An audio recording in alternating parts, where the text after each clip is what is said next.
Hey guys, thank you for joining us for this edition of the Corra Commerce Talks. My name is James Simpson. I'm the head of partnerships here at eShop World, and I'm here today to talk to you about cross-border e-commerce, the opportunities that it presents, and how with the right cross-border strategy, this year's peak season is going to shatter records, both domestically and internationally. So without further ado, let me jump into some of the content that I've prepared for you guys today.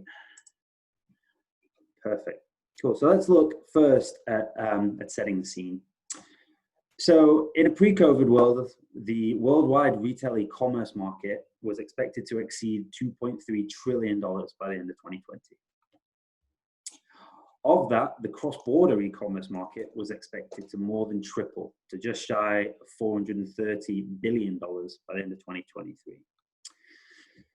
But that was in the old world. Now, in the old world, brands tended to reach their international consumers through a sort of trifecta approach.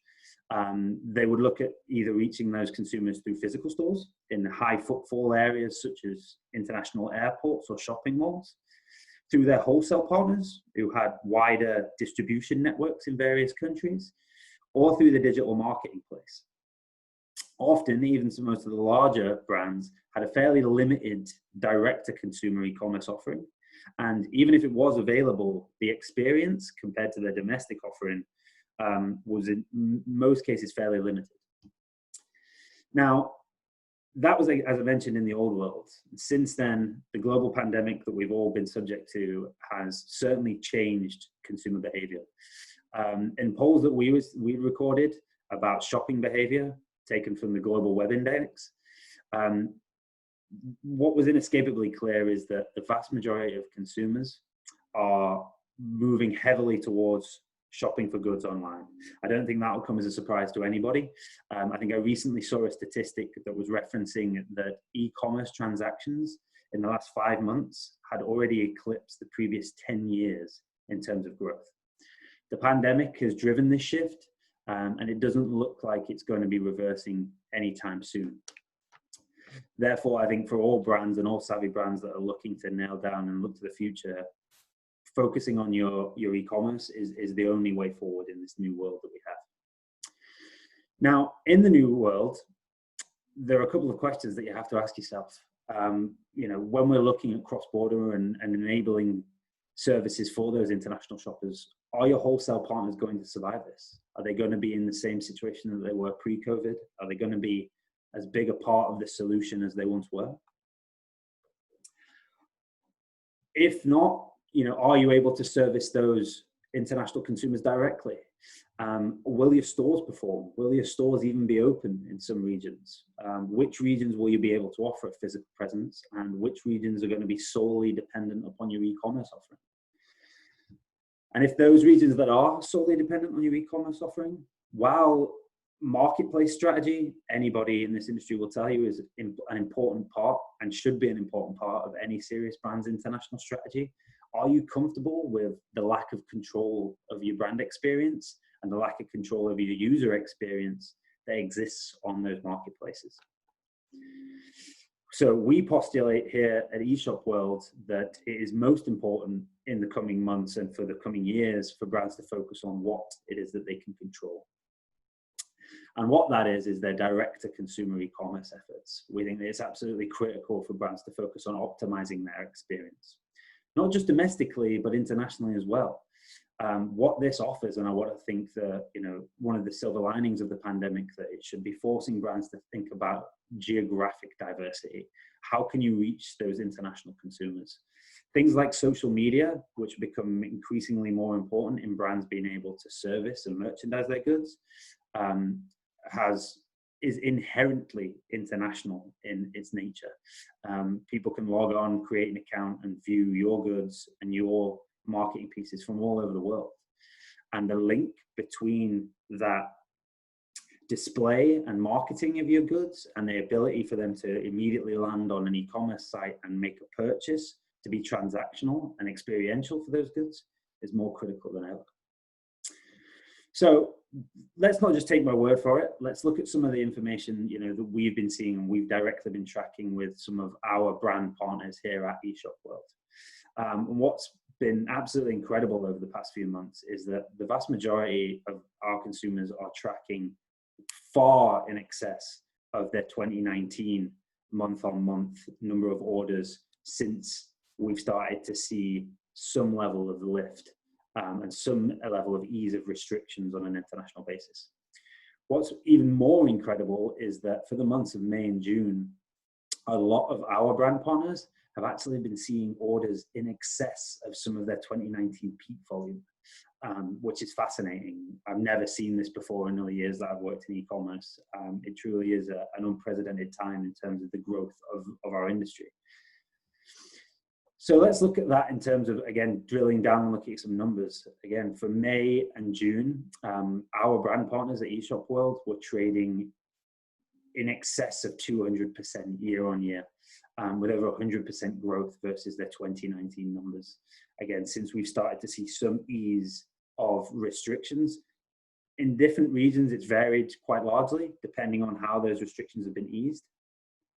But before we take a look at the regionality of things, let's look at some of the consumer categories. What I think is fascinating here is, we all saw a lot of statistics flowing around the internet around how when people went into lockdown, home goods and entertainment goods were going through the roof and selling like crazy. But what we've started to see, even though a lot of countries are still in some state of lockdown, is that, traditional categories like cosmetic goods and apparel goods have continued to grow pretty seismically, even though people perhaps aren't being as social or aren't as active as they once were. That seems not to be having a hugely negative impact, certainly just in the e-commerce sense, on the sale of a lot of these goods on an international basis. Again, if we look at regionally, we've seen some incredible statistics in terms of how e-commerce orders have grown by different regions. Traditionally for US retailers, I think the countries that you'd be looking at on there are the United Kingdom and Canada as primarily your most solid cross-border markets. And they've grown, like we can see from the data that they're growing rapidly. What I think is fascinating is if we look at some areas like Southern American markets, some of the growth that we've seen there and the adoption of e-commerce as a main method for buying their favorite apparel, cosmetic, lifestyle goods is going through the roof. And this is, certainly a trend that has been, again, accelerated by the pandemic and is unprecedented within our industry, and something that brands certainly shouldn't be missing out on. So that's all well and good. You might say, James, that's fantastic. Like, you've created a bit of intrigue. You've shown me a bunch of stats around how people are doing really well. But what are you talking about cross-border? Why can't I just sell my goods internationally? I understand there might be some currency fluctuations, maybe some language difficulties, but it can't be that difficult. And what we're really talking about when we're talking about cross-border e-commerce is the ability to create an experience for the international consumer that rivals the experience of your domestic competitors. So the fact that a consumer can arrive on your site from wherever they are in the world and still have the level of experience that they're getting when they're shopping similar brands in their own regions. So when we get people to think about this, we ask them to meditate on this metaphor of an iceberg. So what we see above the water, in terms of what I think we would all agree when I outline, is a pretty table stakes e-commerce experience these days. And that's the ability for a consumer to land on the site, to find an item that they were looking for or a category that they were looking for, to place an order, for that order to actually be accepted, not returned as fraudulent, but accepted and paid for in their own currency. That item then to be shipped to them in a timely manner. We're talking, e-commerce acceptance of 2 to 3 days, rather than the 3 to 4 weeks that anybody who's not from America and lives internationally will know about in the past. And then for them to have an easy return and exchanges policy if they need to be able to take advantage of all of those things that, many of us, particularly in the retail sector, are making available to our consumers. But in order to do this, to get what's above the water, when you're doing this on an international scale, everything below the water, all of these complexities that exist below the waterline, are what make doing this so complicated. So first of all, there are things around where should I be doing this? Which markets are important to me? How do I know which markets I should be looking to launch into? Once I've nailed down my market list, there are all of the logistical complexities. How do I actually get my goods into the country? How do I, make sure it's address verified and I can get it to the right end consumer?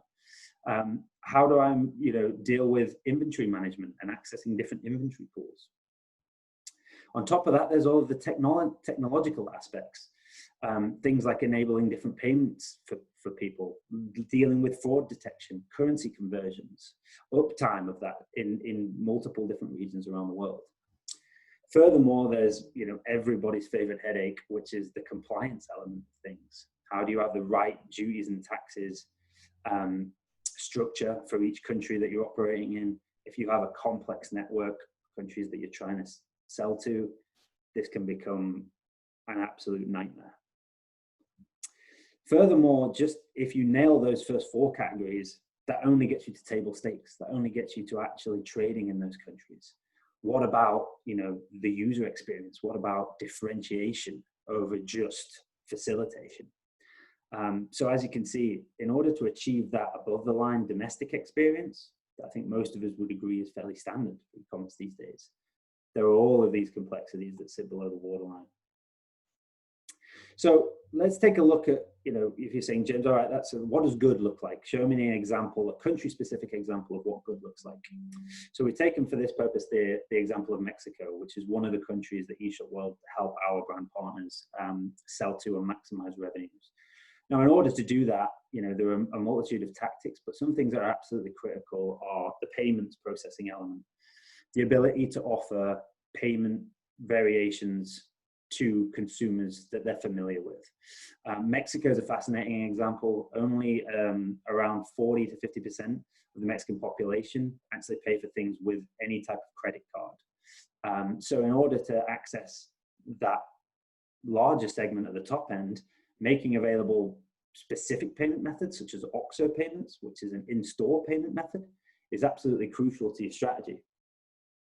Sourcing and delivery is extremely important. How can I dynamically source inventory to fulfill orders in these international countries? How can I deal with the customs clearances? Who's going to take care of that for me?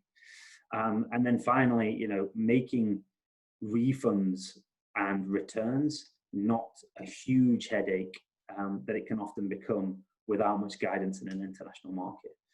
So there's a lot to do to make just a country-specific example, really resonate with that international consumer. But if you can do that, then the benefits can be exponential. More traffic, higher conversion rates from offering these types of things, and all of this has a great impact on that bottom line revenue. So that's all fantastic, but that's just a singular country. Now let's think about making every country specific. So we're offering over-the-cash payment options in Mexico. Perhaps we're offering advanced pickup things like buy online, pick up in store. The variations as you start to build this out can seemingly become endless. But let's keep ourselves, while this stuff is complicated and it can become difficult, let's keep our eye on the prize here. And that is, if we think about peak sales, something that a lot of us spend, the whole calendar year looking towards because of, the large spikes in sales and, large spikes in orders that justify and help us meet our yearly goals.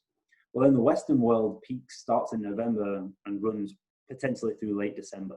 And that's the period that a lot of people at the moment are thinking about and looking at nailing, making sure that everything, all of the marketing campaigns and the user experience is razor sharp and airtight, so you can maximize the sales period. But if we're talking about a global strategy, peak isn't just November to December. Peak in an international context can last all year round. Maybe you're not going to have your e-commerce and your international strategy exactly where you want it by the Western peak, but why not aim for summertime bonus in Japan? Why not look at things like Chinese New Year? Why not look at Click Frenzy in Australia? If you start thinking about things as a global economy and accessing that international user, broadening your sales base, then peak doesn't have to be something that just ends at the end of the year. It can be something that you can take advantage of year round. And peak is just one element of it. Let's talk about, global seasonality. If you have a seasonally specific product, perhaps you're selling bathing suits, or, you're selling winter coats, there are different variations. And if you can sell year round, you can take advantage of seasonality on a global basis. Some examples of this are, from a lot of the data that we see in the German market, Germans are meticulous planners. They often start their holiday shopping well in advance.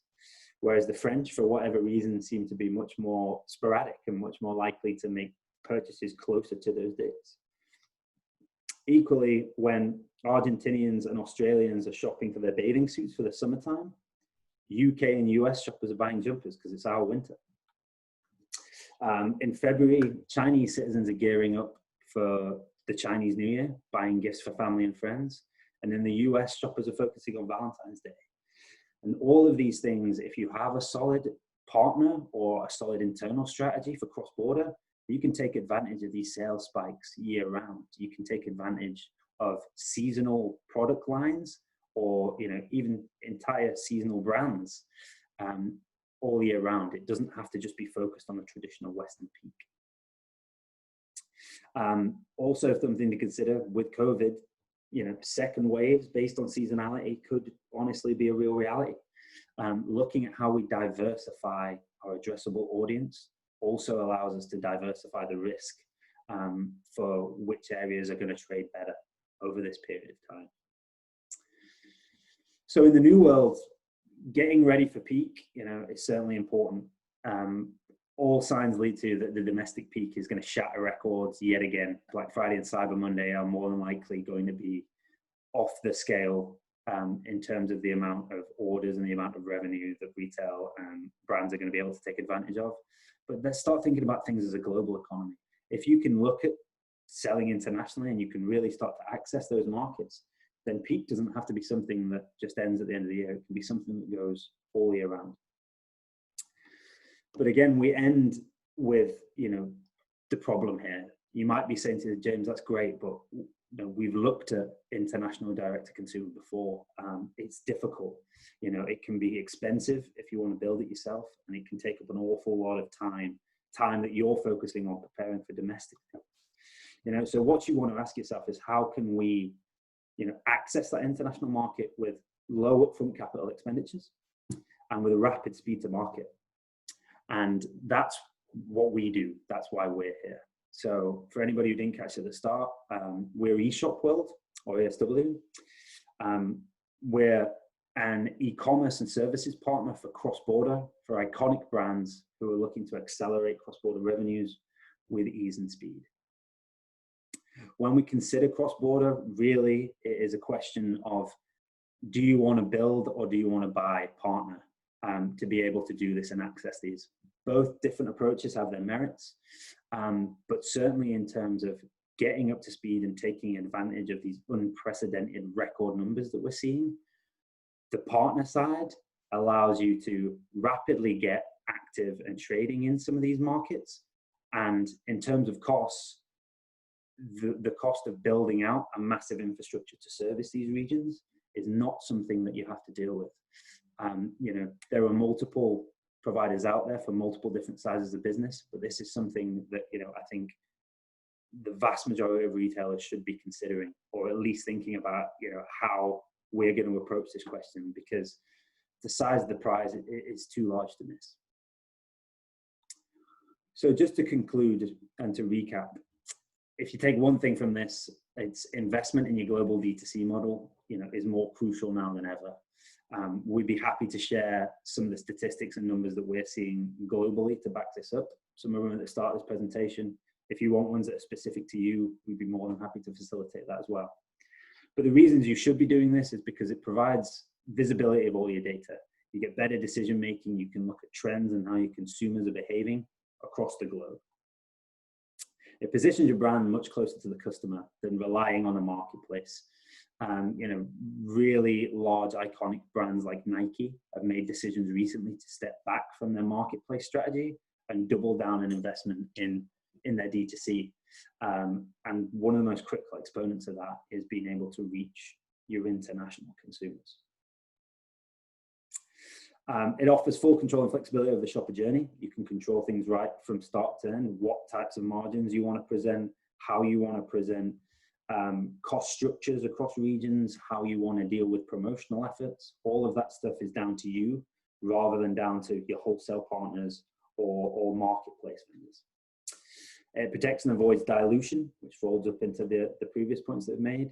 Certainly supports your brand marketing initiatives. Again, really here it gives you all of the control. And finally, and probably most importantly, it builds loyalty with your brand rather than with that consumer point, rather than with a marketplace. People come directly to you for the brand rather than going to whatever it may be, a mass consumer point to find your goods. Oh, I said finally, but also finally, it drives much higher CLV rates. We see this consistently. If brands can come to you directly and internationally, and you can provide that level of experience, that level of user journey, things like, you know, programs of incentivization for your top customers, all of this stuff can have a tremendous impact on CLV rates, average order values, all of the key metrics that we spend so much time looking at. You know, that's it for me. Thank you so much for your time and for listening.